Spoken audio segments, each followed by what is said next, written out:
ഈശോ മിശിഹായ്ക്ക് സ്തുതിയായിരിക്കട്ടെ.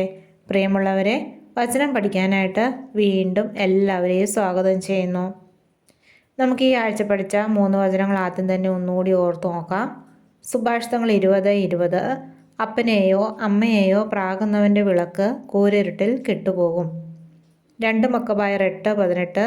നമുക്കെതിരെ വരുന്ന ശത്രുക്കളെയും ലോകം മുഴുവനെ തന്നെയും അങ്കുലി ചലനം കൊണ്ട് തറ പറ്റിക്കാൻ കഴിയുന്ന സർവശക്തനായ ദൈവത്തിലാണ് നമ്മുടെ പ്രത്യാശ. മത്തായി 22:37. നീ നിന്റെ ദൈവമായ കർത്താവിനെ പൂർണ്ണ ഹൃദയത്തോടും പൂർണ്ണ ആത്മാവോടും പൂർണ്ണ മനസ്സോടും കൂടെ സ്നേഹിക്കുക. ഇനി നമുക്ക് ഇന്നത്തെ വചനം നോക്കാം. സങ്കീർത്തനങ്ങൾ 42:5. എൻ്റെ ആത്മാവേ, നീ എന്തിനു വിഷാദിക്കുന്നു? നീ എന്തിനു നെടുവീർപ്പിടുന്നു? ദൈവത്തിൽ പ്രത്യാശ വയ്ക്കുക. നമുക്ക് ഈ വചനം 3 പ്രാവശ്യം ഏറ്റുപറഞ്ഞ് പഠിക്കാം. സങ്കീർത്തനങ്ങൾ 42:5. എൻ്റെ ആത്മാവേ, നീ എന്തിനു വിഷാദിക്കുന്നു? നീ എന്തിനു നെടുവീർപ്പിടുന്നു? ദൈവത്തിൽ പ്രത്യാശ വയ്ക്കുക.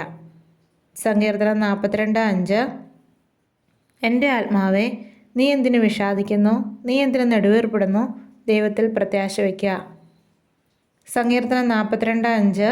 എൻ്റെ ആത്മാവേ, നീ എന്തിനു വിഷാദിക്കുന്നു? നീ എന്തിനു നെടുവീർപ്പിടുന്നു? ദൈവത്തിൽ പ്രത്യാശ വയ്ക്കുക. ഈ വചനം ബുക്കിലേക്ക് എഴുതുക, പഠിക്കുകയും ചെയ്യുക. മറ്റൊരു വചനമായിട്ട് നാളെ കാണാം. ദൈവം എല്ലാവരെയും അനുഗ്രഹിക്കട്ടെ.